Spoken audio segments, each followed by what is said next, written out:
Hello friend, good afternoon. তোমরা কি করছো? আজকে ওয়েদারটা খুবই ভালো আছে, অনেকটাই আজকে পরিবর্তন হয়েছে ওয়েদারে। তো সকাল থেকে যাই হোক একটু একটু মেঘলাও হচ্ছে, আবার রোদ হচ্ছে। তো মানে গরমটা অন্যান্য দিনের থেকে খুবই কম। তো যাই হোক আজকে ওই জন্য একটা জম্পেশ করে খাওয়া দাওয়া করবো।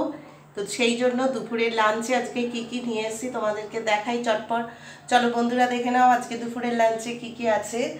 ফার্স্টে আছে কাঁচা পেঁয়াজ। আজকে একটা জিনিস করেছি যার জন্য এই পেঁয়াজটা আছে, আর এই পেঁয়াজ হচ্ছে আমার সুখ দুঃখের সাথী। এই পেঁয়াজ আমার লাগবেই, যখন যা খাবো তার সাথে আমার পেঁয়াজ, মানে বলতে পারো সারা জীবনের সুখ দুঃখের সাথী হচ্ছে পেঁয়াজ।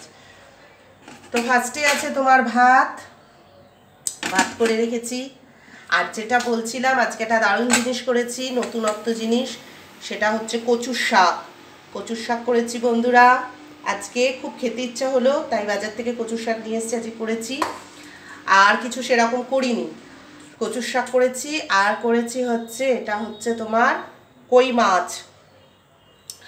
কই মাছের তেল ঝাল করেছি আজকে, একদম কষা কষা করে কই মাছ করেছি, জ্যান্ত ছিল একদম, পুরো তেল ঝাল করেছি, ঝাল করে। যেহেতু আজকে একটু গরম কম আছে তাই মোটামুটি একটু ঝালটা খেলেও কোনো অসুবিধা হবে না, তাই কই মাছের তেল ঝাল করেছি।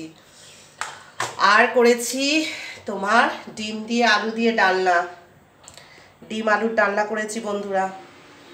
খুব একটা মানে গাঢ় ঝোলও না, পাতলা ঝোলও না, মোটামুটি করেছি। আর পেঁয়াজ রসুনের ভাগটাও খুব কম দিয়েছি, দিয়ে ডিম দিয়ে আলু দিয়ে ডালনা করে রেখেছি।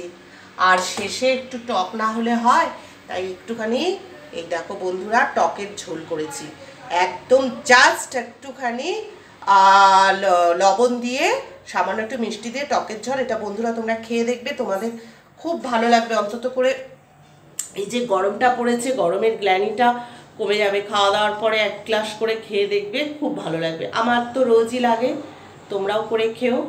তো চটপট বন্ধুরা এখন আমি খাওয়া সেরে নিই, অনেক বেলা হয়েছে, তোমাদেরও হয়তো এতক্ষণ হয়ে গেছে। যাই হোক যারা খাওনি তারাও খেয়ে নাও, আমি চটপট এখন খাবো, খুব খিদে পেয়ে গেছে। তোমাদের সাথে আবার পরে দেখা করব, এখনকার মতো বাই।